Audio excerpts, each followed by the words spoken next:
Alexandre Delval, bonjour. Bonjour. Bienvenue sur Frontières. Merci à vous d'avoir accepté à nouveau notre invitation. Vous commencez à être habitué de nos émissions. Vous êtes, je le rappelle, géopolitologue, essayiste.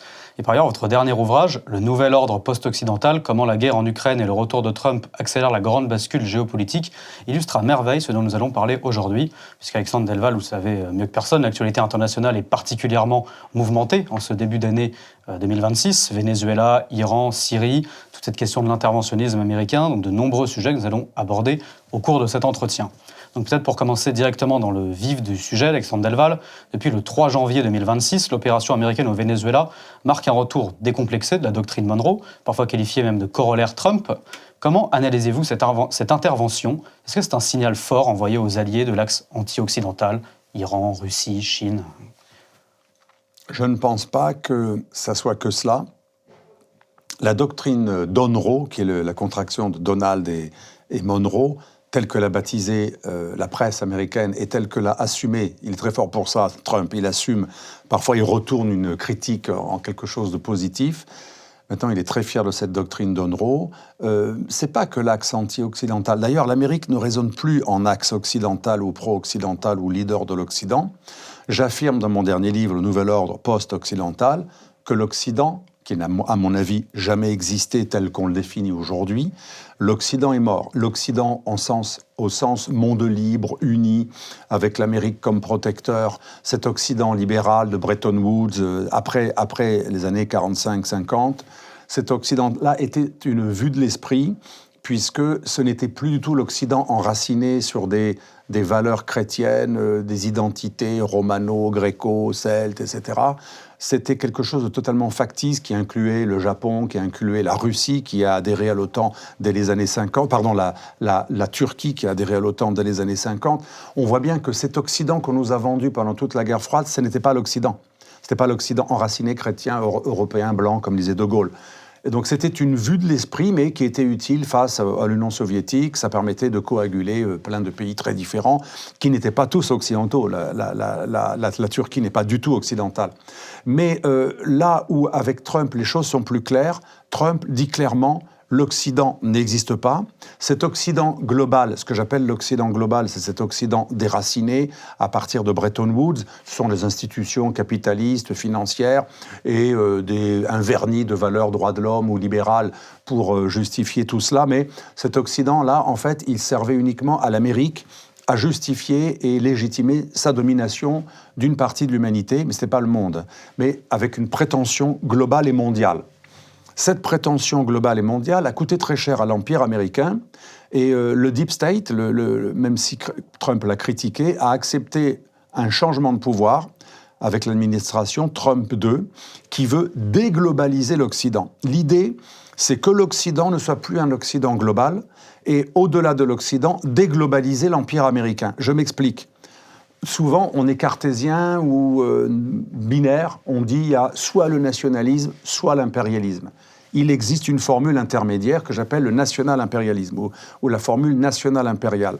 L'Amérique redevient nationale, mais elle ne cesse pas d'être un empire, un peu comme la France. Quand la France avait un empire colonial, elle n'était pas le monde, mais elle était un empire. On peut très bien ne pas être planétaire, tout en ayant un empire. Ceux qui croient qu'un empire est forcément global n'ont rien compris. Un empire peut être régional, et c'est la fameuse géopolitique hémisphérique de Donald Trump. Il veut recentrer son empire dans ce qui est nécessaire, terres rares, rapatrier le savoir-faire des semi-conducteurs, s'emparer du pétrole et du gaz, non pas pour le voler aux autres, mais pour empêcher le phénomène ou retarder la dédollarisation, au moins sur des pays pas trop puissants sur lesquels on peut intervenir directement. Ça explique la situation au Venezuela, et j'en viens à mon propos.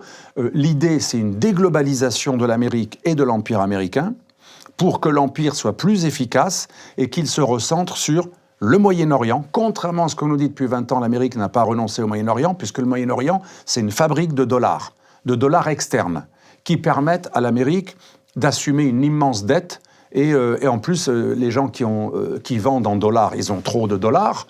Et donc, avec les dollars, ils investissent dans des bons du Trésor américain ou autres placements. Donc, c'est une manne extraordinaire, la dollarisation, le pétrodollar, à partir des années 70, Kissinger, on connaît l'histoire. Donc, le but, c'est conserver un minimum de pétrodollars, empêcher l'hécatombe, sauver les meubles, essayer de faire en sorte que les Émirats, l'Arabie Saoudite n'aillent pas trop loin dans la dédollarisation, mais contre eux, on ne peut pas trop être coercitif. Donc, on fait main basse sur les réserves de pétrole assez importantes du Venezuela, même si elles sont exagérées. Pourquoi pas demain de l'Iran, mais de manière non directe. Et j'en viens vraiment au propos. Trump n'est pas un homme du régime change. On l'a vu, à peine a-t-il capturé Maduro, que la belligérance s'arrête, on bombarde plus, ça dure très peu. Il a toujours dit ça. Trump, depuis son premier mandat, a toujours dit, si on fait la guerre, c'est très rapide, très impressionnant, un peu l'israélienne, très sidérant, mais on reste le moins longtemps possible. No boots on the ground. Donc là, c'est exactement ce qui s'est passé. L'idée, c'est plutôt de faire pression sur un régime que les néocons appelaient régime voyou, ou rogue state, ou canaille. Trump, Trump n'est pas dans le jugement. Trump, lui, il dit plutôt, il y a un régime que j'aime pas, qui est hostile, mais s'il raisonne et s'il accepte mon deal, on sera les meilleurs amis du monde. Ce qu'il avait dit un jour à Kim Jong-un. On sera les meilleurs amis du monde, puis s'il n'est pas content et qu'il n'accepte pas mon deal, c'est un nain de jardin, je vais le balancer comme un target. Donc on voit bien, on n'est pas du tout dans une politique d'expansionnisme libéral, ce qu'on appelle liberal hegemony en Amérique. On est plutôt dans un pragmatisme cynique et absolu, dans lequel la capture de Maduro ne vise qu'à faire pression sur les autres. Regardez ce qu'on est capable de faire. On peut venir vous chercher dans votre palais présidentiel. On peut vous condamner à 50 ans ou 60 ans ou 90 ans ou 200 ans de prison. Vous ne ressortirez jamais. Croyez-moi que c'est dissuasif. Mais en même temps, c'est toujours la carotte et le bâton. C'est l'art du deal. Le deal, c'est montrer son pouvoir de nuisance, mais en même temps montrer à l'autre que s'il cède, il va sauver quand même une partie de sa mise. C'est un peu comme si les impôts, vous dites, vous devez tant, mais si vous payez très vite et pas en un an, etc., vous avez 40% de réduction, vous sauvez 40% de votre patrimoine. Donc voilà, soit on perd beaucoup, soit on perd tout. Soit on perd pas mal. Donc voilà, le Venezuela continue à exister avec le régime maduriste, chaviste. Madame Rodriguez est une ancienne dure du régime que Maduro lui-même appelait tigresse. Elle et son frère, bien qu'étant des durs, ont toujours parlé avec des Occidentaux. Son frère était souvent un interlocuteur pour parler avec les Occidentaux. Donc, ce qui est en train de se passer, je vous conseille de collaborer un peu plus avec nous pour la commercialisation de votre pétrole, pas forcément avec du troc ou ce que vous faites en ce moment avec du bitcoin ou des monnaies étrangères, des dollarisations. On vous propose de continuer ce qu'on a déjà commencé, la presse ne le dit pas, le Venezuela travaille avec l'entreprise Chevron depuis la guerre en Ukraine, ça s'est même accéléré. Un quart du 1 million de barils de pétrole produits par le Venezuela, un quart est commercialisé par l'entreprise américaine Chevron depuis 2021, et ça s'est accéléré par rapport à la guerre en Ukraine et les pressions sur la Russie en 2022. Ça veut dire quoi ? Si on se rappelle que 17 bateaux, le lendemain de la capture de Maduro et quelques jours plus tard, au moins presque une vingtaine de bateaux sont partis du Venezuela pour vendre du pétrole vénézuélien, soi-disant illégal, c'est-à-dire en dehors de la commercialisation par Chevron. Ça veut dire quoi, conclusion ? Le régime continue à vendre son pétrole, entre guillemets, de manière illégale, parce que c'est illégal que pour les Américains. Le régime continue à exister, Rodriguez est en place, elle est plutôt une des dures, et elle va trouver un deal avec les Américains. Et en fait, il n'y a pas grand-chose de nouveau à part la capture de Maduro, puisque, je le répète, le régime et Maduro avaient déjà trouvé un accord pour qu'une partie du pétrole vénézuélien soit commercialisée par les Américains. Donc, la conclusion, c'est qu'il y a beaucoup de com'. C'est un scénario à l'Hollywood avec le mec capturé, le bonnet d'âne, l'humiliation du méchant par le cow-boy, redresseur de tort. C'est un scénario cow-boy, western, film hollywoodien. Mais en fait, ce n'est pas un énorme changement. Ça va être une adaptation. Le régime vient de comprendre que c'est son intérêt d'être un peu moins dans l'axe de la dédollarisation. Ça veut même dire quoi ? Ça veut dire que peut-être que demain, si le régime cesse de dédollariser et s'il accepte en échange d'un allègement des sanctions ou d'une abolition des sanctions de plus collaborer avec plusieurs entreprises américaines, peut-être même que le Venezuela aura le droit légalement de vendre à l'Iran ou surtout à la Chine. Ce n'est pas pour couper l'approvisionnement des Chinois que cette guerre a été faite. Ce qui compte, c'est de contrôler. C'est contrôler le pétrole qui sera vendu aux Chinois. Pareil pour Nord Stream 1 et 2. Monsieur Trump était contre Nord Stream 1 et 2 parce qu'il n'en avait pas le contrôle. Vous vous rappelez sa première administration, c'est Biden qui l'avait autorisé Nord Stream 1 et 2. On l'oublie avant de vouloir le détruire. Mais ce que l'on sait aujourd'hui, c'est que des entreprises américaines ont été investies par M. Trump pour faire des prospections, pour éventuellement racheter Nord Stream 1 et 2. Et figurez-vous, tenez-vous bien, ce qui est quand même le comble, alors que cette guerre a été faite pour empêcher que le gaz russe soit vendu aux Européens, les Américains s'apprêtent à s'entendre sur le dos des Européens pour racheter Nord Stream 1 et 2, pour investir à Sakhalin, dans les réserves de pétrole et de gaz du nord de la Russie, mais également en Sibérie, et en fait nous vendre du gaz et du pétrole russe. Donc vous comprenez bien, l'Amérique, c'est pas qu'elle veut empêcher de vendre du gaz russe au reste du monde ou empêcher l'approvisionnement des Chinois. Ce qu'on dit souvent en politique, en géopolitique, ce qui compte, c'est contrôler et contrer. Là, on est dans une logique de contrôle des stocks et de ce qui va être vendu, comment ça va être acheminé. Une tentative, ça ne veut pas dire que c'est réussi. On est plus dans ça que dans des changements de régime où on nous dit maintenant l'Amérique contrôle totalement le Venezuela. C'est pas vrai, c'est beaucoup plus complexe. Pourtant, c'est ce qui est affiché, Donald Trump. Oui. Voilà, le message qui est le suivant, c'est on va faire tomber un dictateur, cet État est un narco-État, et donc qu'il faut mettre fin. Donc finalement, selon vous, les vrais moteurs de cette intervention sont un moteur finalement stratégique. Oui, et pétrolier. Contrôler un hémisphère occidental, comme il a dit, et nord. Donc ça va jusqu'au Groenland, mais ça va jusqu'à l'Amérique du Sud aussi, et pas que l'Amérique centrale. Et bien sûr, contrôler les stocks de pétrole. On va vers une raréfaction du pétrole et du gaz.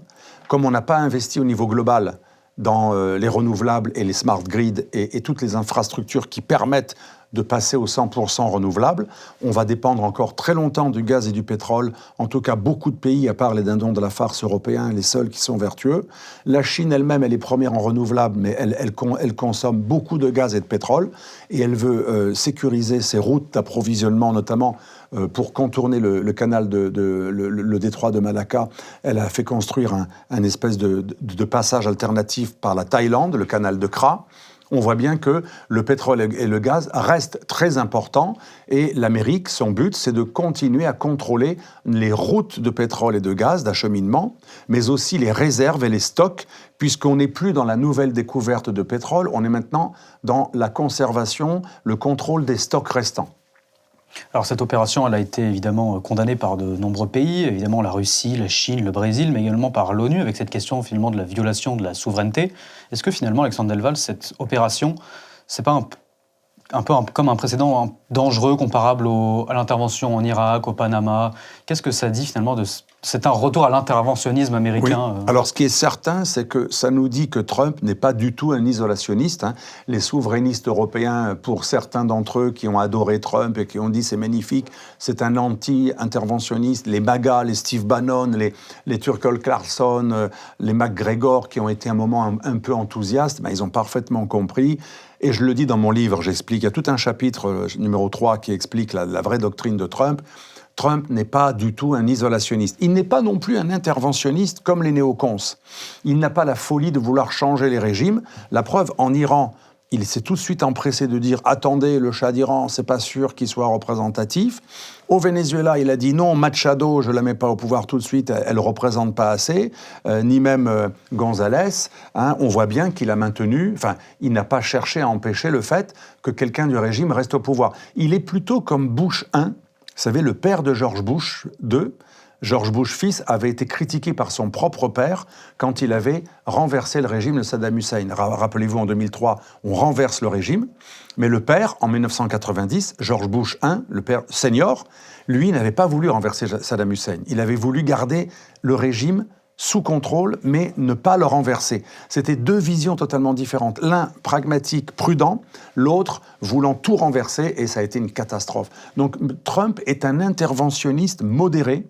qui veut des interventions courtes, spectaculaires, mais no boots on the ground, le minimum d'hommes sur le terrain, le minimum de morts, afin de ne pas perdre sa base. Le MAGA, il veut plaire aux néocons comme Marco Rubio ou Pete Hegseth ou d'autres, mais par contre, il ne peut pas aller trop loin dans l'interventionnisme, donc ça va être toujours des frappes limitées, très courtes, ça peut être parfois très violent, comme en Syrie sous Trump 1 ou en Iran sous Trump 2 pendant cet été, la guerre des 12 jours, mais à chaque fois, l'idée, c'est un interventionnisme qui n'en est pas un.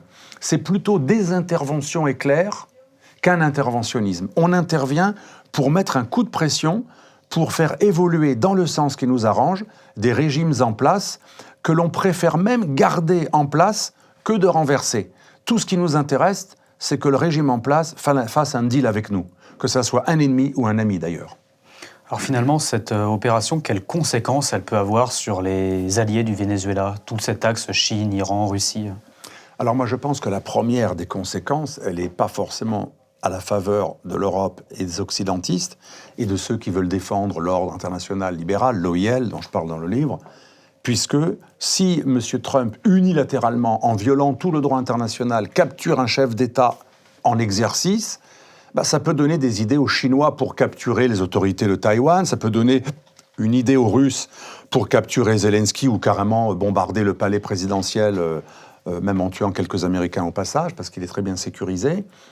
Ça peut donner des idées aux Turcs pour renverser la partie légale de Chypre, de la République de Chypre. Ça peut donner beaucoup d'idées à pas mal de prédateurs. Puis Trump avait l'air de dire, s'il y en a d'autres qu'il faut faire tomber, je n'hésiterai pas à le faire. Hein. Voilà, et donc plus Trump sera dans la logique de capturer des chefs d'État, de les renverser unilatéralement, plus ça va donner des idées aux autres. Et pareil, plus il dira, même s'il n'a pas encore fait, je veux annexer le Groenland, plus ça va donner une légitimité aux Chinois, aux Russes, aux Turcs, ce que j'appelle les puissances irrédentistes et révisionnistes, pour réviser les frontières. Donc ça ne va pas du tout dans le sens de l'Occident libéral ou du droit international. Ça va plutôt dans le sens de Poutine.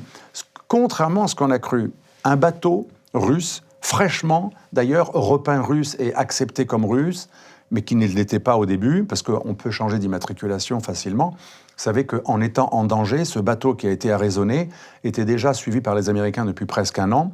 Ils l'avaient raté plusieurs fois, et ce bateau a repeint le drapeau russe dans une logique de protection, appelé au secours. La Russie l'a accepté, elle a envoyé un sous-marin, et la Russie a cru, à tort, que ça allait dissuader les Américains d'arraisonner le bateau. Mais comme il y a un deal en cours, un Yalta en cours, Trump s'est dit, ça ne va pas déclencher une guerre mondiale, je vais arraisonner un bateau dans une zone occidentale. On était encore dans la sphère nord-occident. Et donc, les Russes n'allaient pas réagir outre mesure parce qu'ils savent que ce n'est pas leur sphère. Le message de Trump, c'est « dans ma sphère, tu es un peu trop présent ». Au Venezuela, à Cuba, dans les eaux avec tes bateaux fantômes ou ceux que tu as reconnus comme tels. Tu es un peu trop présent, ou peut-être aussi en Serbie, en Europe de l'Est, dans le Groenland. Il y a un peu trop de Chinois et de Russes autour du Groenland. En Amérique latine, en Colombie, au Mexique, au Venezuela, même en Équateur, etc. À l'époque de Rafael Correa. Et même au Brésil, l'ancienne présidente du Brésil et la présidente de la Banque du développement des BRICS, Madame Dilma Rousseff. Donc, vous êtes un peu trop présent dans ma sphère. Donc, parfois, je vais faire des trucs qui ne vont pas vous plaire, y compris attraper un de vos bateaux. Mais vous avez bien compris, nothing personal, c'est ma zone. C'est comme deux voyous. Ah, là, tu as un de tes mecs, il est venu dans mon secteur, alors qu'on était d'accord qu'on avait une frontière entre nos deux secteurs. Ça se passe comme ça. Les mafieux à l'ancienne, ceux qui n'étaient pas la DZ, mais les mafieux à l'ancienne, il y avait un côté un peu réglo. Ah oui, c'est vrai. Là, j'ai un de mes mecs, là, il a déconné. Il est venu dans ta rue, alors qu'il y avait vraiment un deal, qui n'y viennent pas. Je vais lui tirer les oreilles. Donc, ceux qui croient que c'est la déflagration mondiale, la guerre, parce que Trump a touché à une chasse gardée vénézuélienne, ou à une zone où les Russes et les Chinois étaient présents, c'est faux. Dans le Yalta en cours, justement, plus Trump va renforcer son précaré, son jardin, dans sa sphère qu'il appelle l'hémisphère occidental, nord et sud-occidental, plus ça va donner une légitimité à ceux qui ne sont pas dans cette sphère de dire « Eh bien moi, Moi, en Géorgie, c'est chez moi. En Ukraine, c'est chez moi. Peut-être même jusqu'à Odessa. La mer Noire, c'est beaucoup plus chez moi que chez toi.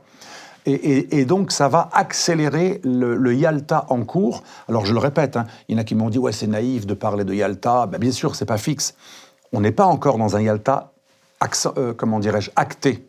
Nous sommes dans la préparation d'un Yalta où chaque acteur est en train de jauger les forces de l'autre. Il voit jusqu'où il peut aller, le test des réactions, mais on est quand même déjà dans une logique où on va vers un Yalta, mais bien entendu, avant qu'on signe un accord, enfin, moralement, de Yalta, eh bien, chacun avance ses pions et pour essayer de faire en sorte que la frontière soit la plus favorable. Mais on est déjà dans cette configuration, donc c'est presque un dialogue stratégique. Toi, tu fais ça en Ukraine, ben moi, je vais prendre ça au Venezuela. Ah, en Ukraine, tu n'as pas voulu la paix, alors que ça m'aurait beaucoup arrangé. Je t'ai tout donné, je t'ai fait un plan sur mesure, tu l'as pas voulu, etc. Ou tu as fait le difficile, etc., etc. Et les Russes répondent, oui, mais les Européens ont amoindri le plan. Chacun est en train de tester jusqu'où il peut aller. Mais le deal, en gros, qui est en cours, c'est, dans le monde qui vient, il y aura 3 ou 4 grands blocs qui seront les gros. Et les gros ne vont pas s'agresser entre eux, ils ne vont pas se manger. Un gros ne mange pas un gros, il ne peut pas le digérer. Les gros vont se manger les petits et les moyens autour d'eux pour maximiser leur glacis, leur jardin, leur zone de sécurité, leurs étrangers proches, dans une logique de souveraineté limitée. Alors ça choque, ben oui, ça choque les Européens. Moralement, je comprends. Mais malheureusement, un empire, et un gros en général, il ne veut pas avoir des ennemis à ses portes. On agrandit la zone d'influence en absorbant des satellites. Et surtout, on ne veut pas qu'il y ait des systèmes d'armes de l'empire ennemi ou rival à sa propre frontière. On veut des zones coussins, comme on dit en italien, zona cuscinetto. On veut une zone coussin entre les deux. Et c'est ça ce qui est en... La négociation, elle n'est pas terminée, mais elle est en cours sur ce point. Quel avenir finalement pour le Venezuela, Alexandre Delval, et pour Maduro? Alors, l'avenir du Venezuela, c'est un peu comme le régime iranien. Il a en face de lui un mafieux, beaucoup plus fort que lui, qui lui dit « soit tu acceptes le prix que je donne pour acheter ton restaurant, soit tu n'auras rien ». Alors, c'est pas vrai. Peut-être c'est pas si facile pour les Américains de voler tout le restaurant. Mais on est un peu dans le bluff aussi. C'est vrai que c'est les plus forts. Mais même le plus fort, parfois, il s'est cassé la gueule. Regardez le Somalie. La Somalie, l'Amérique n'a pas réussi à soumettre les Somaliens. On a un film très célèbre là-dessus. Mais le message, c'est ça. Que je sois le plus fort, il n'y a aucun doute. 1000 à 1500 milliards de dollars de budget militaire, l'opération sidérante de Maduro, les bombes perforantes GBU 57 en Iran, etc. Donc c'est quand même moi le plus lourd, le plus fort, le plus costaud, et je peux être très méchant. Et en plus, moi, je ne suis pas comme les autres présidents. J'ai un côté un peu fou. Ce qu'il faut faire, je le ferai. Voilà, c'est la doctrine du fou, un peu comme Nixon, l'imprévisible, capable de tout. Donc, tu as intérêt à négocier avec moi, et je pense que beaucoup de pays comprennent ce langage. L'Iran, par exemple, aujourd'hui, bon, peut-être que vous avez une question sur l'Iran. C'est la transition, justement. Bah voilà, alors justement, je vous laisse poser la question sur l'Iran, j'allais y venir. Peut-être juste, du coup, terminer sur le Venezuela. Quel avenir pour le Venezuela? Et après, on passera sur... Alors, l'avenir pour le Venezuela, c'est de trouver un deal. À mon avis, l'enjeu, ça va être non pas le retour de Chevron, la boîte de pétrole américaine, au Venezuela, puisque je le répète, c'est déjà le cas depuis 2021.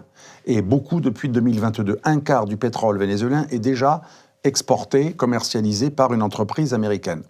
Mais l'enjeu, ça va être qu'il y ait une redollarisation du pétrole vénézuélien qui va être raffiné par des compagnies américaines qui savent raffiner du pétrole extra lourd, qui est beaucoup plus cher parce qu'il est extra lourd, donc il n'est pas assez liquide, il faut beaucoup le travailler, et c'est ce qu'on appelle un pétrole non conventionnel, et le pétrole non conventionnel est beaucoup plus cher. Donc même si les Américains, dans quelques années, mais il faudra du temps, les Américains doivent investir à peu près 180 milliards pour rénover les structures, les infrastructures pétrolières et gazières du Venezuela.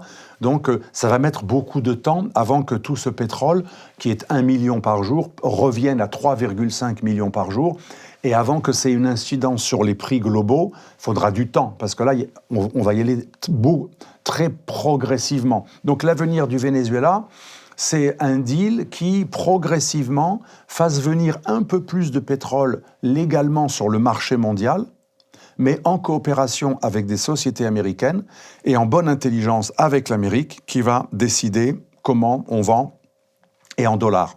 l'idée, c'est redollariser. Pareil pour l'Iran, mais vous avez une question sur l'Iran. Donc je pense que le régime vénézuélien, s'il n'est pas fou, va accepter un deal minimal en préservant les apparences, l'orgueil, avec des déclarations martiales, nous nous plierons jamais devant les gringos, les impérialistes, etc. Mais je pense qu'il y a déjà une négo, parce que la prise de capture, la capture de Maduro a été tellement spectaculaire et bien réalisée que premièrement, c'est grâce aux Delta Force, bien sûr, qui ont été très, très efficaces, mais aussi aux agents israéliens qui étaient postés au Venezuela, qui ont beaucoup aidé, parce que comme le Venezuela était une base du Hezbollah, du Hamas et des frères musulmans, et aussi de l'Iran, forcément, les Israéliens étaient très, très, très au courant de ce qui se passait, etc. Mais il est même certain qu'il y a eu des coopérations à l'intérieur du régime. Donc, ce n'est pas non plus la magie américaine, c'est parce qu'il y avait des intérêts dans le régime pour aller vers une négo, parce que le régime était complètement étouffé. Par exemple, ils ont un rouleau de papier toilette par famille, par mois. Et ils ont des quelques grammes d'huile. Enfin, c'est à peu près 8 € par mois. Les gens qui se débrouillent gagnent 8 € par mois, me disait une Vénézuélienne qui a émigré en Équateur. Certains disent encore moins. Donc, si vous voulez, la situation est tellement intenable pour le régime qu'il est obligé à un moment de trouver une solution pour sortir des sanctions. La solution, c'est faire partir l'ancien chauffeur de bus Maduro, qui était un peu franc du collier et un peu trop bourrin, et qui n'était pas capable, ou peut-être que c'était trop tard pour négocier. Et apparemment, Rodriguez, bien qu'ayant l'air très dur, on sait qu'elle parle avec les Ukrainiens, avec les Occidentaux, de manière très précise, elle et son frère, de manière très avancée depuis très longtemps. Donc, logiquement, le Venezuela va aller vers un deal, il va préserver les apparences, mais il va continuer à dire nous sommes contre l'impérialisme. Vous savez déjà, sous Hugo Chavez, il y avait eu des hauts et des bas, et il y avait eu des moments où l'Amérique des néoconservateurs, qui pointait le Venezuela comme un pays rogue state, pays voyou, avait fait un accord pour que le Venezuela permette à l'Amérique, qui n'était pas à l'époque autosuffisante, elle n'était pas encore numéro 1 exportateur, eh bien c'était un des lieux officiels d'approvisionnement légal. Le Venezuela vendait légalement à l'Amérique, il y avait un partenariat alors que les deux régimes étaient ennemis. Donc on va revenir à cette situation, l'époque où, il y a eu plusieurs époques, l'époque où Chavez avait un accord pétrolier avec les États-Unis, on va revenir à cela. Alors faisons justement la transition sur l'Iran, Alexandre Delval, parce que pour remettre un peu de contexte, depuis fin décembre, il y a d'immenses manifestations qui éclatent en Iran, à la base contre la vie chère, avec l'effondrement du rial. Et évidemment, l'Iran est sous sanctions. Est-ce qu'on peut y faire un parallèle, comme avec le Venezuela? Est-ce que l'Iran, justement, n'est pas non plus en train d'étouffer? Et c'est justement ce qui pousse à cette volonté de renverser le régime, parce que finalement, ces manifestations contre la vie chère sont depuis quelques jours, là, depuis cette rentrée 2026, un véritable appel au régime. Il y a eu, on tourne cette émission lundi, on est quel jour, 12 janvier. Donc le 11 janvier, il y a eu une manifestation à Paris, au Trocadéro, justement, en soutien au peuple iranien. Est-ce qu'on n'est pas dans cette même logique? Oui. Je pense qu'on est dans une logique similaire, mais pas identique, parce que là, c'est beaucoup plus difficile de capturer le guide suprême, qui est l'homme fort. Hein. Vous savez que le président Pezeshkian n'a aucun pouvoir. Il a l'équivalent des pouvoirs d'un porte-parole du président français. Il ne représente que du symbole. Mais il peut en prendre à la faveur d'une révolution qui changerait un peu la structure du régime. Donc on n'est pas encore dans la capture de la tête du régime, même s'il y a des fuites comme quoi le MI6 a dit que peut-être le guide suprême irait immigrer en Russie. Le guide suprême et les mollahs, ainsi que les pasdaran, les gardiens de la révolution, ont beaucoup d'intérêts financiers énormes. Ils ont des milliards et des milliards qui sont placés un peu en Russie, beaucoup aux Émirats, pas mal à Oman et un peu au Qatar. Donc ils ont des placements dans des pays relativement sûrs de la région, même des pays qui sont leurs ennemis. C'est ça que la géopolitique, c'est fascinant. Les Émirats sont à la tête des accords d'Abraham contre l'Iran, et pourtant, il y a énormément d'affaires avec l'Iran qui se font aux Émirats. Ça, c'est la vraie géopolitique, c'est jamais noir et blanc, c'est compliqué. On peut être un ennemi stratégique et un partenaire commercial et financier. Donc ce régime veut survivre, il va survivre parce que ce n'est pas des kamikazes. Hein. Ils adorent envoyer des gens en casse-pipe, le Hezbollah, les milices, El-Quds et compagnie. Mais par contre, les dirigeants pasdaran et mollahs, ils meurent rarement en martyrs. Ils aiment la vie terrestre. les femmes, l'argent, ils ont des familles. Leurs enfants, parfois même, vont étudier aux États-Unis. On a vu la fameuse photo d'une fille d'un mollah qui était habillée de manière avec un énorme décolleté, pas du tout voilée. Elle se mariait à l'occidental. On voit bien l'hypocrisie de ce régime. Donc, ça prouve qu'ils sont terrestres. Ce pas des djihadistes de Daesh. Ils veulent la vie sur Terre. Donc, ils vont négocier. Le point commun avec le Venezuela, c'est que dans les deux cas, il y a un régime à qui on dit « T'as de la chance, moi, Trump, je ne suis pas pour le régime change ». Contrairement à mes amis israéliens, moi, mon plan, c'est pas le changement de régime, c'est un deal. Et si tu me comprends, si tu arrêtes... Alors, les 3 conditions, on les connaît. Les Américains ont donné 3 conditions aux Iraniens pour trouver une normalisation, voire une levée des sanctions. Vous renoncez définitivement au nucléaire militaire, avec bien sûr vérification drastique. Vous renoncez au programme balistique, donc missiles, antimissiles, etc. Et vous renoncez à votre impérialisme régional, vous renoncez à financer des milices et des mouvements terroristes au Proche-Orient, au Yémen, les Houthis, à Gaza, le djihad islamique et voilà, le Hamas, et au Liban, le Hezbollah, et en Irak, les différentes milices chiites. Si vous renoncez à cet activisme milicien régional, ainsi au programme balistique et au programme nucléaire, eh bien, on peut devenir les meilleurs amis du monde. D'ailleurs, vous savez qu'avant même cette opération, Elon Musk d'un côté et Donald Trump de l'autre, ainsi que d'autres émissaires, y compris Witkoff et compagnie, y compris Jared Kushner, ont eu des liens, des échanges avec les Iraniens dans une logique, renoncer à ça, et nous, on peut trouver un deal avec vous. Rappelez-vous, avant la guerre des 12 jours, Donald Trump avait menacé l'Iran, mais il avait dit, si on trouve un accord, on va même vous remettre dans le concert des nations. Soit on va être les pires ennemis du monde, soit carrément on va trouver un deal avec vous, le régime. Tandis que, et là, pour nos auditeurs, peut-être qu'ils ne le savent pas, Oman est un pays neutre. Contrairement aux Émirats, il est plus neutre que pro-occidental. Oman, c'est là que se passent beaucoup de réunions entre les pires ennemis, saoudiens, iraniens, israéliens, etc. Et aujourd'hui, il y a des émissaires israéliens et américains qui sont en train de négocier avec les Omanais, qui eux-mêmes rapportent aux Iraniens. Et quel est le plan ? Il y a 2 solutions. Le plan israélien, il consiste à dire on a tout pour vous faire sauter. On a plein d'agents du Mossad, on a plein d'agents de Haman, c'est une autre agence de renseignement et de service action israélienne. On a plein d'Iraniens qui détestent le régime, qui sont nouvellement des collaborateurs du renseignement israélien. On a détruit vos défenses antiaériennes pendant la guerre des 12 jours. Vous pouvez nous envoyer plein de missiles, ça c'est vrai. Mais nous, on peut bombarder chez vous sans interception. On peut faire ce que l'on veut. On peut bombarder qui on veut, comme on veut en Iran, puisque vous n'avez plus de défense et de radar antimissiles. Donc, votre intérêt, c'est d'abdiquer, on vous trouve des exfiltrations et on change de régime. Ça, c'est le plan israélien qui est un plan à maxima que les Israéliens tentent parce que les Israéliens parient sur le fait que cette révolution, c'est vrai qu'elle est anormale, elle est inédite. Ils pensent que cette révolution peut aller très loin dans le démantèlement du régime. Autre option, c'est celle de Trump, qui est beaucoup plus pragmatique. Trump dit, en échange des 3 conditions que j'ai dites avant, vous réformez un peu le régime, pas grand-chose.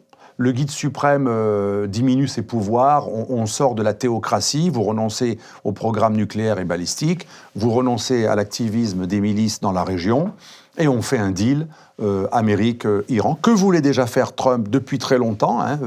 Il n'a jamais été quelqu'un qui voulait à tout prix dégager le régime iranien. Il veut le faire plier, ce qui est différent. Mais s'il ne plie pas ce régime, il peut un jour peut-être être victime d'une opération de regime change, mais ce n'est pas la préférence de Trump. Voilà, donc plan israélien, plan américain. Donc, comme le Venezuela, c'est le point commun, mais si les situations sont différentes, puis c'est un autre morceau, l'Iran a énormément de missiles. Il a des centaines de milliers de missiles. L'Iran peut avoir un pouvoir de représailles terrible sur Israël. Si, par exemple, il y avait un plan de regime change, il y a une influence de l'Iran qui est monstrueuse par rapport à celle du Venezuela, dans le Moyen-Orient et même avec ses alliés absolument russes, énorme. chinois. Alors, les Russes et les Chinois ne bougeront pas dans un cadre de belligérance pour les Iraniens. Par contre, ils peuvent leur fournir du renseignement. Par contre, les Iraniens ont un atout énorme qui est très ennuyeux pour Israël. Israël ne peut pas, pendant plusieurs mois, intercepter tout ce qui arrive sur eux. C'est-à-dire qu'on appelle ça, c'est comme pour le nucléaire. Si vous avez une arme nucléaire, mais que vous en avez que vous avez aussi des intercepteurs, vous vous sentez protégé. J'ai l'arme nucléaire et j'ai plein d'intercepteurs. J'ai des boucliers antimissiles. Eh bien l'autre, s'il a également l'arme nucléaire, mais qu'il est moins bon en antimissile, il suffit qu'il fasse de la saturation. Pendant la guerre froide, un moment, c'était la stratégie de l'URSS. Moi, je vais envoyer tellement de prunes militaires que vous n'aurez jamais assez que même s'il a un super bon système d'interception, un système d'interception n'est jamais 100%. Même les Israéliens qui ont les meilleurs, c'est 90% dans le meilleur des cas, avec l'aide des intercepteurs américains et occidentaux, y compris en Jordanie, etc. Donc, on sait qu'aujourd'hui, quand il y a eu la guerre des 12 jours avec Israël, Israël ne pouvait pas continuer plus de quelques jours. Il n'avait plus assez d'argent et d'antimissiles. Donc, ça veut dire que si la guerre avait continué, l'Iran aurait pu risquer d'être nucléarisé ou violemment frappé pendant des mois par l'Amérique. Donc, l'Iran avait intérêt à arrêter, mais dans une logique où le régime n'aurait plus rien à perdre, où il sait qu'il va être totalement dégagé. Alors là, il envoie tout sur Israël. Et là, il y aura des milliers de morts en Israël, des centaines de milliers de morts, parce que l'Iran a énormément de missiles et il peut beaucoup plus en envoyer. Ce qu'il a fait pendant la guerre des 12 jours, c'était sous contrôle. Ce n'était pas le maximum qu'il pouvait envoyer. Donc, il y a eu des dégâts, y compris à un moment, un des annexes du Mossad qui a été un peu touché, etc. Il y aurait beaucoup plus de dégâts. Donc, quand même les Israéliens ont intérêt à choisir le moment et à négocier un minimum. C'est pour ça qu'en ce moment, à Oman, il y a des négociations entre Israéliens, Américains et Iraniens avec les Omanais. Il y a un sujet intéressant avec cette question de l'Iran. Quand on entend tous ces discours interventionnistes, on va dire, c'est que quand on réfléchit un peu à la naissance du régime islamique, il est né sur justement cette contestation du pouvoir du Shah d'Iran, qui était perçu comme sous tutelle du pouvoir occidental, notamment avec l'opération Ajax, où le gouvernement précédent avait été renversé pour justement remettre en pouvoir la dynastie Pahlavi. Donc finalement, est-ce qu'une intervention américaine, européenne ou autre ne serait pas justement perçue comme un retour à cet interventionnisme et finalement même un cadeau offert au Mollah ou au régime islamique? Moi, je ne vois pas les choses comme ça parce que, comme je l'ai dit, l'interventionnisme américain de M. Trump n'est pas du tout comme Bush, fils, ou comme Rumsfeld, Dick Cheney. Jamais il ne fera un changement de régime massif avec une occupation territoriale. En ce sens, il a l'air bête, mais il est beaucoup plus intelligent que les néocons. Vous savez, le grand stratège George Friedman, qui a fait cette fameuse vidéo au Chicago Institute, vous savez, qui est très connu, qui est viral, c'est immoral, c'est cynique, mais ça marche. Il dit à un moment, quand nous faisons des opérations militaires, nous sommes un empire et c'est normal que nous en fassions. Mais quand nous organisons une opération militaire et que nous faisons notre travail, nos jeunes devraient rentrer tout de suite. Et il dit, c'est très intéressant, que c'est le plus grand stratège américain actuel, George Friedman, Stratfor, vous savez qu'il a vendu, c'était Stratfor, c'est une agence qui conseillait la CIA et le Pentagone, donc c'est pas un stratège, si vous voulez, de salon, il a été opérationnel. Et George Friedman dit, la folie nous prend lorsqu'on veut rester on the ground et qu'on commence à vouloir faire du regime change, de l'ingénierie sociale, politique, et instaurer la démocratie. Là, c'est carrément de la folie. Et il dit, nous sommes un empire immature. Mais quand on sera mûr, on fera notre travail, on fera boum boum, et on repart aussitôt à la maison. Et nos jeunes ne restent surtout pas plus de 3 jours sur un terrain. Eh bien ça, c'est la doctrine Trump. Alors que les deux ne sont pas du tout du même bord, Trump a exactement épousé la vision beaucoup plus logique, pragmatique et intelligente, qui était celle de Bush père, ancien patron de la CIA, beaucoup plus intelligent que son fils. Pour la petite histoire, il faut savoir que George Bush père, qui n'avait pas voulu renverser Saddam Hussein, malgré la guerre, il a critiqué dans un livre la propre administration de son fils. Il a dit « ils sont fous d'avoir fait ce genre d'opération ». Donc Trump, il est beaucoup plus proche dans son action extérieure de ce que faisait George Bush. Rappelez-vous, les Américains sous Reagan et Bush père, ils ont renversé des gouvernements en Amérique latine, ils ont capturé Noriega. Il n'y a rien de nouveau sous le soleil, finalement. Ce que fait Trump, tant qu'il n'a pas envahi le Groenland, il n'a pas fait des choses si différentes des autres. Il a même été moins guerrier que les démocrates et les néoconservateurs. Mais il renoue avec une tradition réganienne et Bush père d'interventionnisme spectaculaire, justicier, mais limité.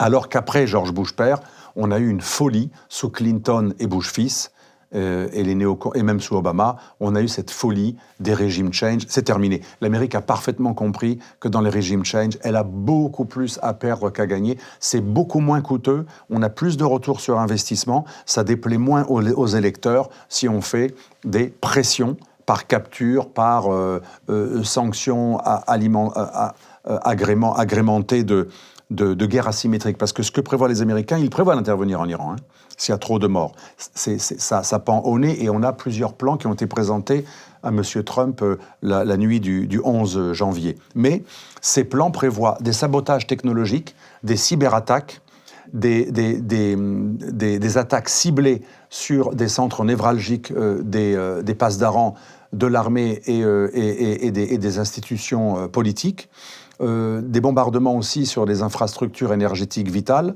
et aussi des centres de commandement politiques et militaires. Et beaucoup d'attaques surprises.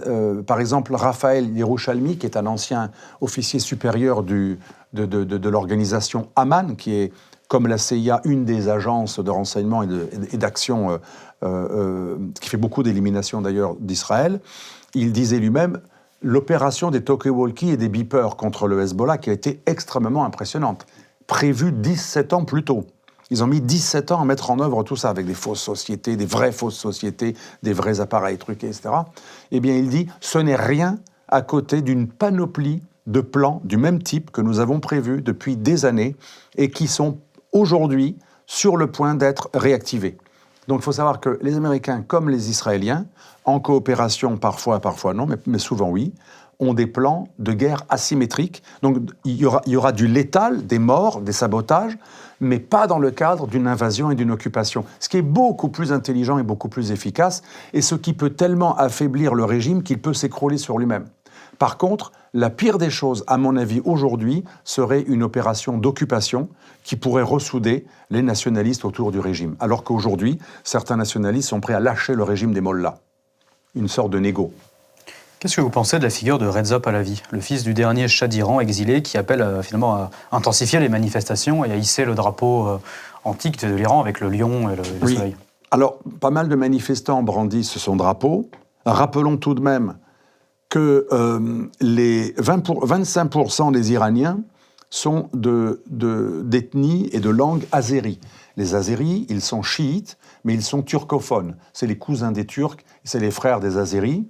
Et ces 25% d'Iraniens, c'est énorme, enfin, on dit entre 20 et 25, ces 25 ou 20% d'Azéris, presque un quart de la population, détestent, mais de manière viscérale, Reza Pahlavi. Ils détestent le Shah pour une raison très simple.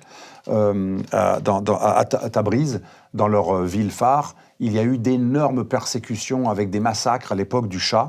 Le Shah est détesté, puis en plus, il y a une rivalité, parce que, vous savez, avant la dynastie Pahlavi, que les Azéris voient comme les imposteurs, de nombreuses dynasties iraniennes étaient en fait d'origine azérie. Il y a une imbrication entre les ethnies. Les Qadjars notamment. Les Qadjars notamment. Et donc, voilà, pour cette raison, persécution, mauvais souvenirs et rivalité dynastique, les Azéris ne veulent pas entendre parler des Pahlavis.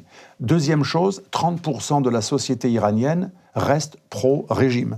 Parce qu'ils en vivent, sont nourris directement, indirectement. C'est comme dans des quartiers en France, l'écosystème autour d'un clan mafieux qui fait vivre tout un quartier. C'est un peu pareil. Une mafia ou un régime ou un pouvoir, il a toujours des clients, et donc il est plus fort que ce qu'il a l'air.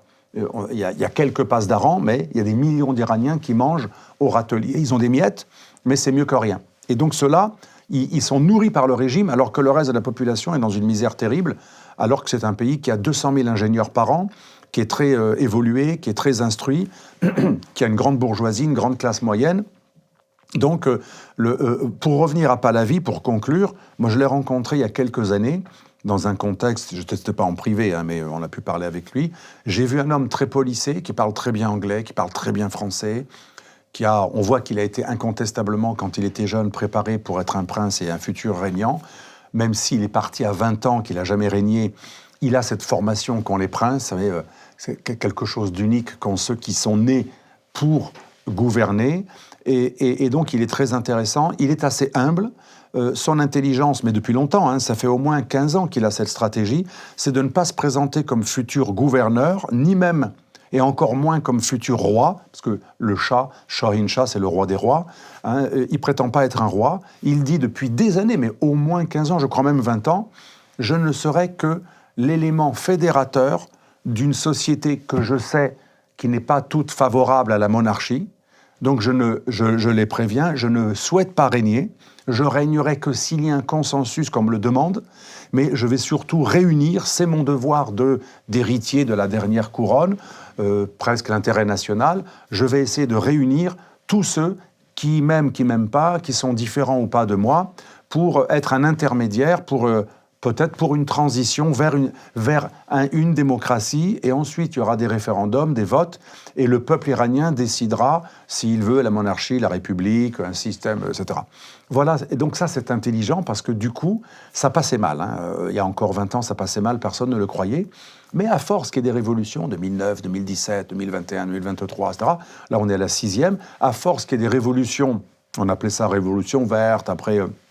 chez les Kurdes, après les femmes, contre le foulard, etc. À force, eh bien, un certain nombre de manifestants se sont dit finalement, ce Shah d'Iran, ce fils du Shah d'Iran, il est intéressant parce que finalement, c'est pas trop risqué, il va pas rétablir la monarchie de force, il est le seul élément qui peut communiquer avec un petit leadership. Il n'y a aucune autre figure connue qui peut faire des appels. Donc c'est une sorte de chef d'orchestre qui nous est utile pour l'instant. Peut-être qu'un jour on demandera un autre chef d'orchestre, ou pas de chef d'orchestre du tout, mais pour l'instant on est une coalition de mouvements qui ne sont justement pas coalisés, qui ne sont pas organisés. Donc il n'y a pas d'organisation, il n'y a pas d'unité. Mais lui, il va donner le ton plus que fédérer réellement. Il est utile pour donner le ton, pour nous donner un petit peu... Vous savez, comme un chef d'orchestre, c'est pas lui qui joue. Mais même si tout le monde connaît sa partition, il pourrait jouer sans le chef d'orchestre. Mais il donne une tonalité, un rythme, une impulsion et un rythme. Et donc voilà pourquoi la figure de Reza Pahlavi n'est pas majoritaire. Il y a très peu de chances qu'il règne, mais il est considéré même par ceux qui ne veulent pas de son régime Shah comme quelqu'un d'utile pour le moment, pour donner une impulsion. Et en plus, c'est un écho étranger, international. Et enfin, ceux qui me répondent, oui, mais il est pro-israélien, c'est vrai, hein, il est très lié à Israël et aux États-Unis, etc. Ben moi, je répondrai que le slogan des Iraniens qui manifestaient contre la guerre des 12 jours, c'était « Nous, on n'a pas envie de se battre pour Gaza ». C'est-à-dire que de plus en plus, les Iraniens en ont marre que le régime s'occupe de la Palestine, alors que les Iraniens crèvent de faim, il y a une inflation de 60%. Et bizarrement, la guerre des 12 jours n'a pas augmenté la haine envers l'Israélien, qui a quand même frappé des objectifs iraniens. Elle a même augmenté l'indifférence, ou même certains qui se disent finalement, les Israéliens, nous, selon 3000 ans d'histoire, on a toujours été les alliés du peuple juif. Pourquoi finalement on s'est mêlé de la Palestine, des Arabes? Puis c'est pas les mêmes peuples, ça. Il y a des Arabes sunnites et des Perses chiites. C'est aussi une indifférence du fait que voilà. En plus, c'est pas les peuples frères, quoi. Voilà pourquoi on s'est mêlé de la Palestine. Et plus on rejette le régime en place. Vous savez, c'est comme Franco. Ceux qui ont rejeté Franco, ils ont rejeté aussi l'Opus Dei, ils ont rejeté le flamenco, ils ont rejeté la langue espagnole, ils ont rejeté tout ce qui allait avec la España de Pandereta. Ben là, c'est pareil. Les révolutions ont des espèces de logiques comme des fleuves extrêmement puissants et le débit enlève tout. Et donc, plus le régime est détesté, et ça, c'est vraiment palpable dans la société, plus ceux qui détestent ce régime sont bien vus.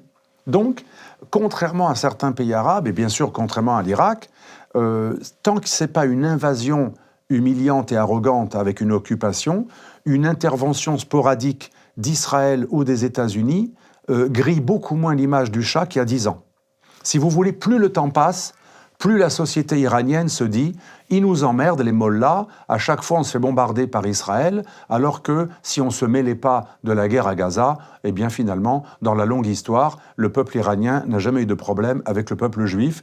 On s'est mêlé d'un truc, une histoire de Palestiniens et d'Arabes qui ne nous regarde pas. » Est-ce que vous pensez, Alexandre Delvoye, que le régime des mollahs peut s'effondrer avec toutes ces contestations, par pression interne? Alors, je pense que ça n'a jamais été aussi possible. Mais vous savez, dans les scénarios de géopolitique, le possible, c'est pas forcément le plus probable. Ce n'est pas probable, ce n'est pas très probable, mais c'est moins impossible qu'avant. Alors, pourquoi c'est difficile? tout simplement pour une raison qu'on a connue avec vous savez, l'homme qui a conçu la révolution de velours. Il s'appelle Gene Sharp, il a créé le kit, le mode d'emploi de ce qu'on appelle les printemps arabes et les révolutions de velours. Donc Ukraine, Géorgie et ensuite printemps arabe. Gene Sharp, dans son livre « De la dictature à la démocratie », il dit « Pour changer un régime, c'est facile. Il faut diminuer la loyauté envers ce régime. Comment fait-on ? On pousse le régime à abuser de sa force. Dans une logique de la Boétie, un régime est en place parce qu'il y a quand même une loyauté. Il y a un acquiescement, une soumission, une servitude volontaire. Plus je pousse le régime à faire des choses horribles et que je les médiatise, plus la loyauté va diminuer. Et je vais le faire savoir. Comment ? Grâce à la circulation de l'information. Et Gene Sharp dit, une révolution de velours, ça marche en Ukraine parce qu'il y a Internet, parce qu'il y a de la circulation d'information. En Tunisie, il y avait quand même une circulation minimale des gens et de l'information. En Égypte aussi. Par contre, le problème de l'Iran et de la Corée du Nord, ou de Cuba, ce sont pratiquement les 3 seuls régimes au monde. Même la Russie en Russie, il y a plein de VPN. Tout le monde peut communiquer avec vous sur les réseaux sociaux ou sur WhatsApp. Tandis qu'il y a 3 régimes dans le monde où ils peuvent tout couper. Et là, Gene Sharp dit, c'est beaucoup plus difficile de faire un regime change parce que la révolution peut se faire massacrer, voire génocider, et on est aveugle. On n'a pas d'image. On n'a pas d'image massive. On n'a pas plein de visages ensanglantés. On n'a pas de reporters qui peuvent venir voir ce qui se passe. Moi, j'avais des amis pendant le printemps arabe, notamment une amie de la RAI, Marilu Lucrezio, qui était chef de reporter pour la RAI, et elle était à Tunis et elle interviewait des émeutiers, ou à Sidi Bouzid, etc. Pareil pour l'Égypte. Donc vous voyez bien que ce n'est pas du tout le cas aujourd'hui en Iran, mais malgré ces bémols, ce n'est pas impossible qu'il y ait un changement de régime parce que ça a commencé par le bazar. Une révolte qui commence par le bazar, ça c'est inédit. Dans le passé, le bazar, c'était le soutien du régime. Donc un des lieux qui soutient le régime traditionnellement, à l'époque du Shah, c'est le bazar qui a commencé à vouloir renverser le Shah, qui avait fait la réforme agraire et qui dérangeait les intérêts des mollahs, des religieux et du bazar. Donc le fait que le bazar se soit révolté contre le régime, ça montre qu'on est quand même dans autre chose que ce qu'on a connu avant. Il y a plus de possibilités de changement de régime. Mais moi, je parie pas, mais je pense que le scénario 1, le plus probable, c'est un deal entre Américains et régime, car le régime, il a les passes d'Aran. Les passes d'Aran, c'est plus que l'armée. Ils ont plus d'hommes que l'armée avec les Bassidji, et ils ont plus de systèmes d'armes. Ça veut dire qu'il faudrait détruire la force militaire des passes d'Aran pour changer de régime, et il faudrait que les Iraniens résistent à des massacres de masse. Je ne suis pas certain que ça fonctionne dans la mesure où Internet est coupé. Dans un scénario où le régime des mollahs s'effondre, quelles conséquences cela aurait sur la géopolitique mondiale ? Alors ça, c'est intéressant. Si le régime des mollahs s'effondre, beaucoup me disent « c'est comme Bachar el-Assad en Syrie, c'est un échec total pour les Chinois, pour les Russes, etc. » Je pense qu'il faut garder à l'esprit qu'en géopolitique, les régimes peuvent changer, mais ce que Braudel appelait les temps longs de l'histoire, ça demeure. Il y a des constantes, comme dit Jacques Sopelsa, un de mes maîtres avec qui j'écris des livres, l'ancien président de la Sorbonne, un grand géopolitologue français. Il y a les temps longs, les temps courts, il y a les constantes et les variables. Donc si demain l'Iran devient par exemple un régime anti-mollah, qui va croire que l'Iran n'aura aucun intérêt à maintenir certains accords avec la Russie en matière de nucléaire civil, en matière d'armement, en matière économique, en matière énergétique ? Bien sûr que non. Ou le fameux corridor Russie-Inde par l'Iran. Un corridor qui permet à ces pays d'échapper au contrôle de routes d'autres pays. Ils ont une capacité d'échanger par une route qu'ils maîtrisent totalement.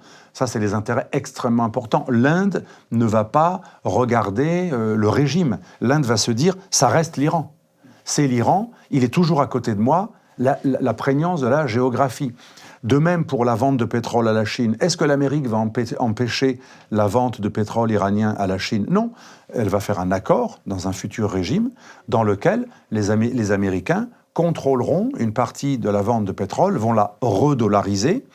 Et ce qui intéresse les Américains, c'est pas empêcher les Chinois d'avoir du pétrole, c'est contrôler les routes d'exportation du pétrole.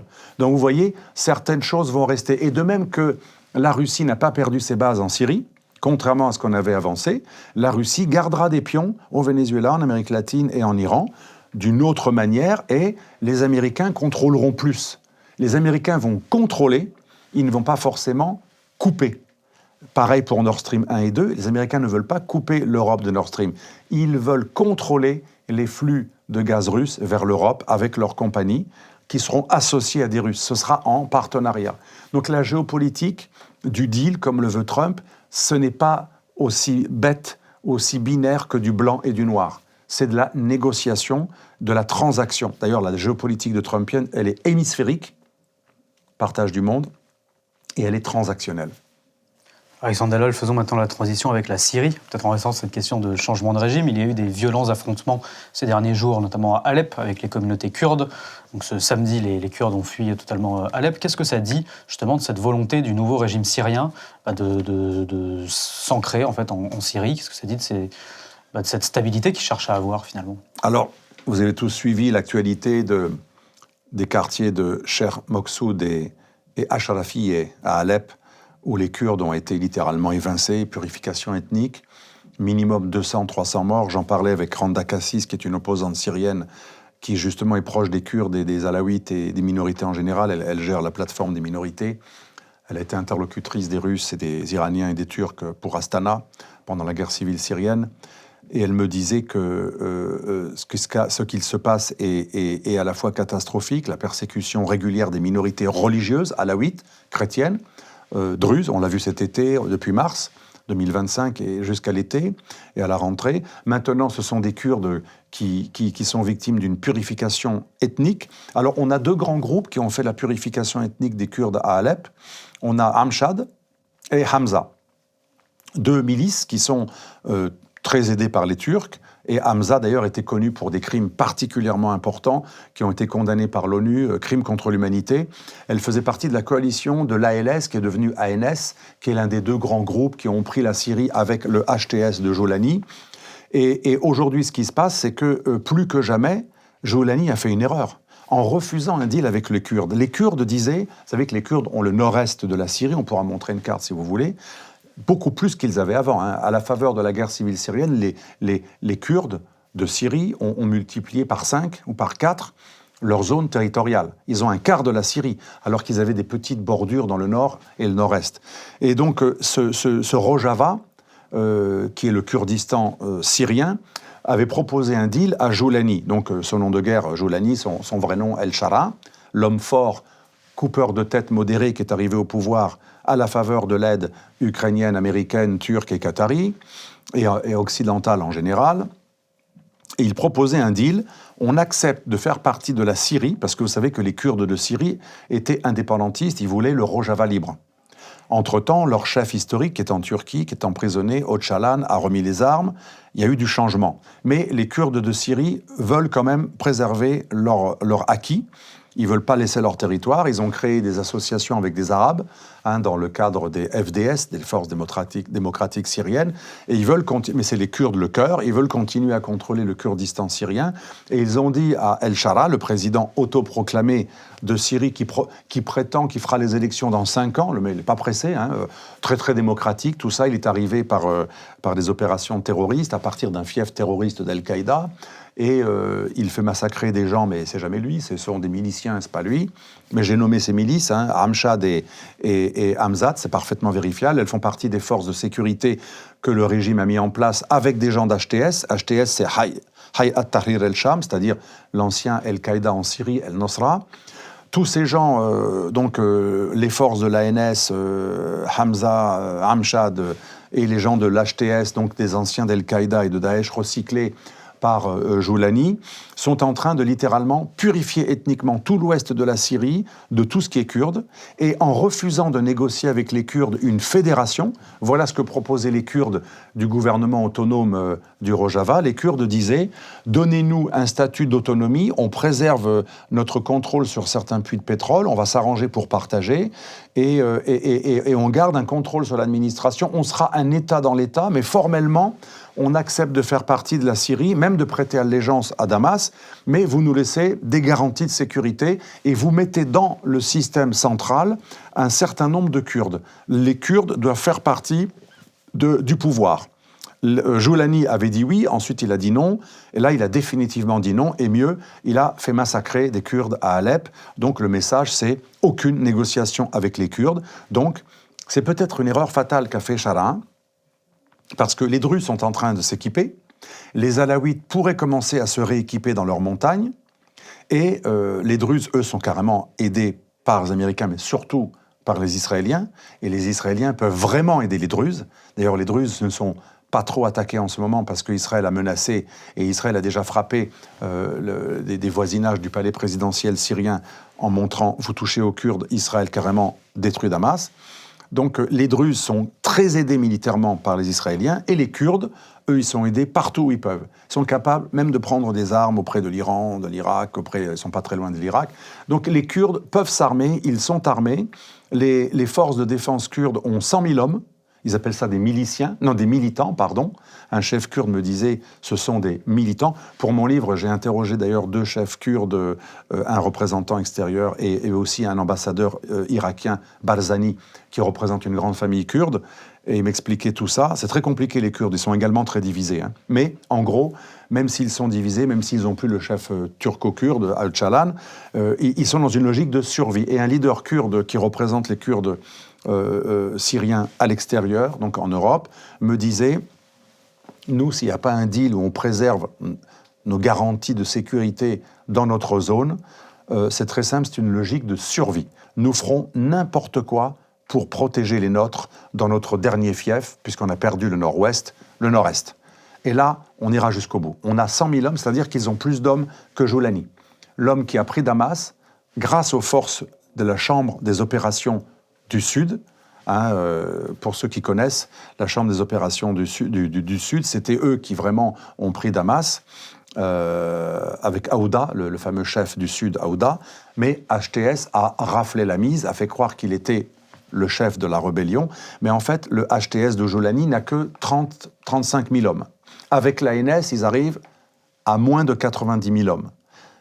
Je ne parle pas de l'armée syrienne régulière, mais les 2 milices qui ont pris le pouvoir à Noël 2025, enfin 2024-2025, la fin de 2024, il faut savoir que leurs forces en présence, elles-mêmes, ANS et HTS, sont moins importantes que les 100 000 militants kurdes, qui est le nom que l'on donne aux militaires kurdes qui sont très équipés et qui ont une grande pratique de la guerre. Ils ont combattu Daesh pendant des années. Donc le scénario, pour vous répondre, en Syrie, c'est très probablement un scénario de partition de au moins 2 endroits qui sont capables de faire une partition, les Druzes qui pourraient se rattacher à Israël, ce qui peut arranger certains en Israël, et les Kurdes, qui resterait un Kurdistan indépendant avec n'importe quel appui extérieur, s'il faut même les Russes. Un peu comme en Irak, non? Un peu comme en Irak. Kurdistan irakien. C'est vrai que le Kurdistan irakien, alors lui, il a dû faire allégeance au pouvoir après avoir essayé d'être indépendant, mais il est quand même très autonome. Quand vous allez au Kurdistan irakien, à Erbil, vous n'êtes pas du tout dans le reste de l'Irak. Il y a même des gens, j'ai rencontré des gens qui ne parlent pas arabe. Oui. Dans un pays arabe. J'y étais à Noël, à Al-Koch notamment, les villages chrétiens, etc., de la plaine de Ninive. Et c'est vrai que c'est assez impressionnant, même physiquement et tout, de voir qu'il y a un énorme contraste entre les habitants du Kurdistan et en fait le reste de l'Irak. Peut-être pour conclure sur la Syrie, que devient Bachar el-Assad? Parce qu'il y a eu des tentatives d'assassinat, d'empoisonnement. Est-ce qu'il commence à devenir gênant? Est-ce qu'il y a une volonté de le voir disparaître? Je pense que Assad est gênant, mais ce qu'il faut comprendre, c'est que tout pouvoir est complexe. Même en Russie, à l'intérieur même du régime pro-Poutine, il y a des tendances différentes. Il y a ceux qui ont voulu empoisonner Bachar el-Assad, et il y a le MID, il y a le Kremlin, il y a la Douma, il y a d'autres forces aussi militaires. Il y a ceux qui sont plus ou moins fidèles à Bachar. Ce qui est certain, c'est que quand Joulani el-Shara, le président syrien, est venu à Moscou il y a 2 mois, il a demandé la peau de Bachar el-Assad, et Poutine a été catégorique non. Il a quand même réussi à obtenir, Poutine, la reconduction des bases militaires russes en Syrie. Et El-Shara a tout de même honoré tous les accords de défense conclus précédemment entre la Russie et la Syrie. Ça montre la continuité des États indépendamment des régimes. C'est pour ça que moi je dis il faut être très prudent avant de dire qu'un pays a perdu des pions, parce qu'il peut y avoir une continuité. Et donc Bachar el-Assad n'a pas été extradé par la Russie. Il a même pas été tué. Certains ont voulu le tuer, ça aurait arrangé beaucoup de choses. S'il n'y a plus Bachar, la Syrie n'exigera plus qu'on le restitue, ce sera beaucoup moins gênant pour la Russie. Mais il y a quand même des gens, entre guillemets, qui ont de l'honneur en Russie, ou plutôt qui veulent montrer qu'ils ont de l'honneur, et c'est vrai que pour l'image de la Russie... Quelque chose de stratégique, si on élimine nos anciens amis, on n'aura plus beaucoup d'amis. Et si on le livre, quel crédit aura la Russie? Ça ressemblera à la France, qui est capable d'accueillir Kadhafi, ensuite qui le bombarde, qui le fait empaler. La Russie ne veut pas avoir l'air d'abandonner totalement... Alors, elle a abandonné la Syrie, mais elle l'a fait de manière progressive, en le prévenant à plusieurs reprises, « Bachar, si tu ne négocies pas avec les Turcs, nous devrons te laisser tomber ». La Russie a donné une chance à Bachar de sauver les meubles, car c'est les Turcs qui ont fait venir, qui ont permis à Joulani de prendre la Syrie. Les Russes avaient dit « Nous, on peut vous aider, mais on n'a pas beaucoup de moyens. Là, on est occupé en Ukraine. » Négocier avec Erdogan une partie du nord du pays, c'est très humiliant, mais négocier, sinon on ne pourra pas vous aider parce que vous ne serez pas aidable. Vous ne nous aidez pas à nous aider. Bachar, autiste, comme dit Randa Kassis, n'a pas voulu écouter.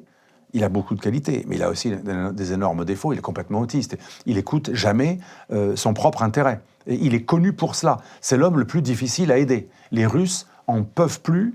Je me rappelle, pendant les négociations dans la guerre civile syrienne, Randa Kassis me disait « Mais les Russes, ils ne comprennent pas. C'est l'homme le plus difficile à aider. Il est totalement autiste. Il leur dit de ne pas trop donner aux Iraniens, il n'écoute pas. Il croyait qu'il allait rester éternellement ici, et qu'il pouvait, avec une armée qui ne voulait plus le suivre, qui n'était pas payée, il pensait qu'il allait durer éternellement. Et il se permettait le luxe de dire non aux Russes pour certaines choses, et de ne croire qu'aux Iraniens, ce qui était une erreur fatale, parce que les Turcs voulaient leur part du gâteau, notamment la fameuse bande dans le nord. Donc, pour vous répondre, les Russes ne veulent pas lâcher Bachar el-Assad, ce serait trop nuisible à leur image, mais il est vrai qu'en Syrie, en Iran, au Venezuela, la doctrine des Russes aujourd'hui, c'est accepter de se faire humilier. Je ne sais pas si je suis clair, les Russes ont ce côté sang-froid. Poutine, regardez le regard qu'il a, regardez lorsqu'il a été reçu 2 fois par Macron, le regard impassible qu'il avait lorsque Macron l'a carrément égratigné en direct, en disant « ouais, moi je parle aux amis, on dit franchement les choses, c'est pas bien ». Il ne montre rien. Même quand on le tacle en direct, il ne montre pas son émotion. La force des Russes, c'est que quand ils perdent un pion, ils restent calmes, ils ne pleurent pas et ils ne surréagissent pas. Ils attendent le moment opportun pour frapper. Un exemple, quand les Russes ont vu un avion abattu par la Turquie en 2015, il ne s'est rien passé. Un ambassadeur russe a été tué juste après par un Turc, il ne s'est rien passé. Il y a eu des représailles touristiques, économiques. Vous vous rappelez, Poutine avait dit ouais, on ne fait plus de business avec la Turquie, vous devez vous excuser, etc. Erdogan est allé quand même faire amende honorable après avoir écrit une lettre d'excuse, mais il n'y a pas eu de vengeance. Et beaucoup ont dit les Russes sont faibles, on leur abat un avion ou 2 et ils ne bougent pas. Sauf que 4 ans plus tard, pendant la guerre civile syrienne, un jour, par hasard, des missiles russes ont massacré 80 soldats de la milice Sadat, qui était une milice turque. Vous voyez, ça c'est la Russie. C'est la patience. Patience, asymétrie, on ne montre pas son énervement, et un peu comme dans un match de boxe, il y a celui qui rugit, qui menace, qui fait des grimaces, et l'autre qui est humble, profil bas. Et il y a pas mal d'exemples dans les vidéos, on voit l'arrogant qui se fait éclater en 3 minutes, après avoir fait l'arrogant, et celui qui avait profil bas, qui attend, parce que lui, comme il est calme, il va frapper au moment juste, là où il faut, il n'est pas dans la passion. Donc ça, il faut savoir que les Russes sont très mauvais en organisation, souvent chaotiques, mais par contre, quand ils subissent un revers, une extrême adaptation et une extrême efficacité dans l'urgence et dans les moments de crise. Donc la Russie prépare déjà le coup d'après la chute éventuelle, peu probable, du régime iranien. Elle prépare, et de toute façon, la Russie, c'est une chose. Comme disait De Gaulle, derrière un régime, il y a un État, il y a une géographie. Et vous ne bougez pas la géographie parce qu'il y a un chef qui tombe. Et la géographie, elle crée des intérêts. On est enclavé ou pas, on a accès à la mer ou pas, on a de l'énergie ou pas. La logique de la géographie crée des constantes. Il n'y a pas que des constantes, mais il y a des choses qui restent. Et même si, pendant qu'il y a un changement de régime, au début, on est dans le revanchisme, on dit non, plus jamais, etc., etc., un moment, le naturel de la géographie Sur les ressources, revient le au placement, les infrastructures, etc. galop. Et aussi l'histoire, les traditions, les rivalités avec d'autres, etc. Alors Alexandre Deval, on va doucement arriver vers la fin de cet entretien. Peut-être, est-ce que ces crises donc on a pu aborder, Syrie, Venezuela, Iran, ne sont pas un peu le symbole d'un retour d'une Amérique super puissante? C'est vrai qu'on avait tendance à voir un peu le Sud global comme extrêmement émergent, extrêmement puissant. Et finalement, aujourd'hui, elle semble un peu en peine avec un Iran mis en difficulté, une Russie qui peine en Ukraine. Donc est-ce qu'on n'assiste pas vraiment à un retour des États-Unis un peu maître du monde? Franchement, je ne pense pas du tout. Regardez la Géorgie, avant Trump, les Américains avaient repris en main la Géorgie depuis 2008, la révolution, et même avant, les révolutions en Géorgie, puis Saakashvili, on connaît la crise de 2008. Mais avant 2008, l'Amérique avait repris en main un pays très stratégique, la Géorgie, plus que le Venezuela, puisque c'est un lieu de passage d'oléoducs et de gazoducs, qui doit être contrôlé par l'Occident, sinon il risquerait d'être du côté des Russes. Eh bien aujourd'hui, où en est la Géorgie ? Après, pourtant, une guerre avec la Russie, après une humiliation qui sont deux régions séparatistes pro-russes, comme vous le savez, Abkhazie et Ossétie du Sud, eh bien malgré ça, la Géorgie, le parti rêve géorgien, qui a commencé pro-occidental, est devenu pro-russe, et les Russes sont en retour total en Géorgie. Malgré le conflit territorial, la Géorgie ne veut plus de problème avec la Russie. Elle est dirigée par un parti qui est lié à un oligarque pro-russe, qui veut faire du business avec la Russie, et la Géorgie aujourd'hui est redevenue, pas un pion, mais en tout cas dans le giron russe, totalement. Ça a échappé aux Occidentaux. Ça montre bien que c'est pas toujours... La Syrie, on l'a déjà dit, les bases syriennes russes ont été maintenues, Ahmeimim et Tartus. Donc c'est pas un échec total, puisque ce qui compte le plus pour les Russes, c'était la base militaire. C'est pour ça qu'ils ont envahi la Crimée. La Crimée a été envahie, parce que si l'OTAN intégrait l'Ukraine, après 2014, eh bien les bases russes risquaient de ne pas être renouvelées en plein cœur de la mer Noire, en Crimée. Eh bien la Crimée... La Russie a conservé ses bases en Crimée. Et la mer Noire, la Russie aujourd'hui a beaucoup plus d'entrées sur la mer Noire que jadis, qu'avant 2014. La Russie a plutôt progressé d'un point de vue géostratégique en mer Noire. Elle a plus de contrôle de la mer Noire qu'avant. Or, en mer Noire, il y a plein de gaz de schiste et aussi des métaux précieux. Et si les Zelensky continuent à freiner avec l'appui des Européens, les Russes peuvent aller jusqu'à Odessa. Ils auront toute la mer Noire. Ce qui est un échec total, parce que depuis 2 siècles, les anglo-saxons voulaient priver la Russie de l'accès à la mer Noire, d'où la guerre de Crimée avec Napoléon III en 1853. Donc là, on est loin d'avoir des échecs. Pour l'Iran, on sait très bien que la collaboration entre l'Iran et la Russie existait avant le régime iranien. Vous savez que l'une des raisons pour lesquelles le Shah d'Iran, le père, a été abandonné par Jimmy Carter, et notamment par le général Husser, qui était venu faire une tournée des popotes, Alexandre de Maranche le raconte, en intimant à l'armée iranienne de ne pas réprimer la révolution khomeiniste. L'Amérique, en fait, lâcha, sans vouloir faire de jeu de mots, le Shah, parce que le Shah était en train de négocier des accords de coopération énergétiques et commerciaux et économiques avec le bloc de l'Est. Le Shah était proche des Israéliens et des Américains, mais dans une logique d'indépendance nationale, car il y a toujours eu un fort nationalisme en Iran, le Shah voulait diversifier ses partenaires et l'Occident n'a pas eu l'intelligence d'accepter ce polyalignement. Et on a eu un régime pire que ce qu'on craignait avec le Shah. D'un autre côté, d'autres thèses plus cyniques disent que ça a arrangé l'Occident que le régime iranien fasse reculer l'Iran 20 ans en arrière, parce que le régime du Shah, bien que pro-occidental, devenait beaucoup trop indépendant. Mais vous voyez que les liens entre la Russie et l'Iran datent d'avant ce régime, et ils dureront après le régime.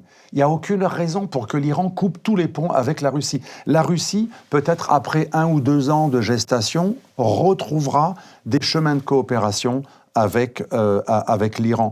Donc il faudra juger les pertes et les gains de la Russie et de la Chine, respectivement, dans 2, 3 ou 4 ans. Quand on aura terminé cette guerre en Ukraine, avant qu'elle reprenne peut-être plus tard, mais en 2026, c'est les scénarios dans mon livre, il y aura probablement un cessez-le-feu ou une paix précaire. Ça va peut-être éclater à nouveau 2, 3, 4, 5 ans plus tard, mais on va avoir un moment d'accalmie. Et là, on aura compris un petit peu les répartitions des rapports de force dans le cadre de ce nouveau Yalta. Mais la capture de Maduro n'a pas encore totalement fait évacuer les Russes et les Chinois d'Amérique latine. Je pense que c'est beaucoup plus mesuré que ça. Et le personnel russe du bateau qui a été saisi par les Américains a été relâché quelques jours plus tard. De même que quand on a saisi un bateau de la flotte fantôme russe au large de Saint-Nazaire, quelques jours plus tard, l'équipage chinois a été relâché et le bateau est reparti. Donc, je pense que l'erreur, c'est de réagir toujours à chaud.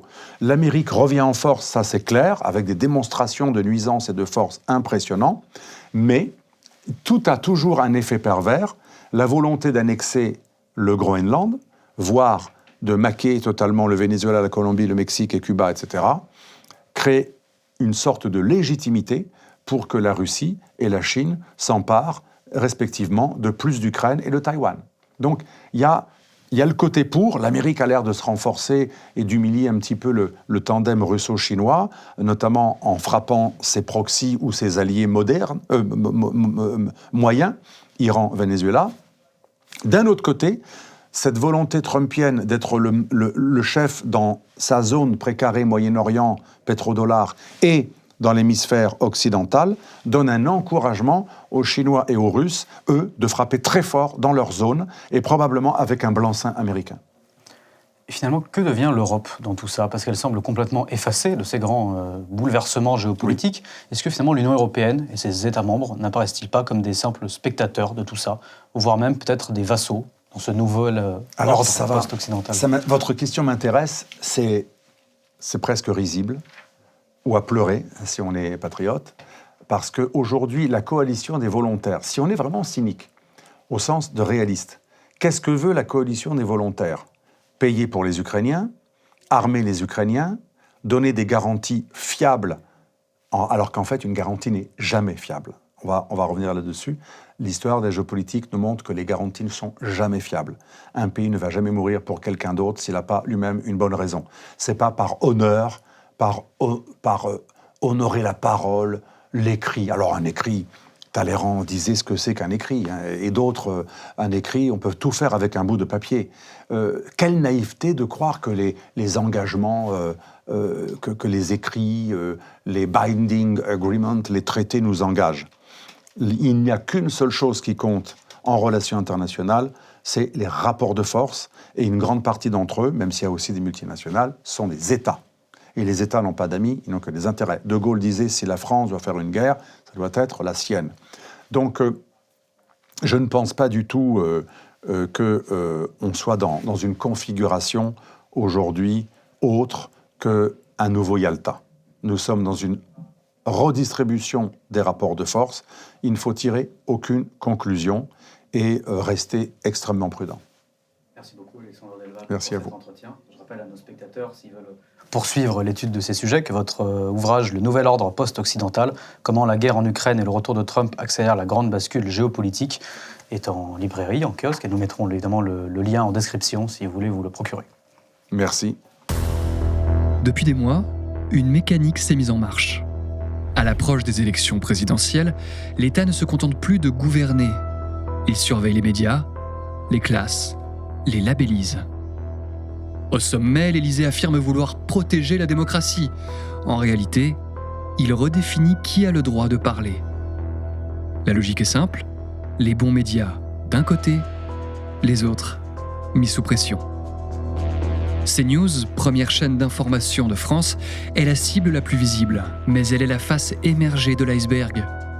Derrière elle, c'est tout un écosystème médiatique de droite qui est visé. La Furia perd son accréditation, des médias sont délégitimés, des voix sont marginalisées, et ce mouvement ne s'arrête pas aux frontières françaises. À Bruxelles, la mécanique s'affine. Sous l'impulsion d'Ursula von der Leyen, l'Union européenne encadre, elle régule, elle filtre. Officiellement pour lutter contre la désinformation. Officieusement, pour reprendre le contrôle du récit. Cette fébrilité n'est pas un hasard. C'est le symptôme d'une peur, celle de perdre le pouvoir. Dans le prochain numéro de Frontières, nous révélons la mécanique complète. Les acteurs, les leviers, les silences imposés. Car lorsque l'État décide quels médias sont légitimes, la liberté de la presse, elle, est compromise.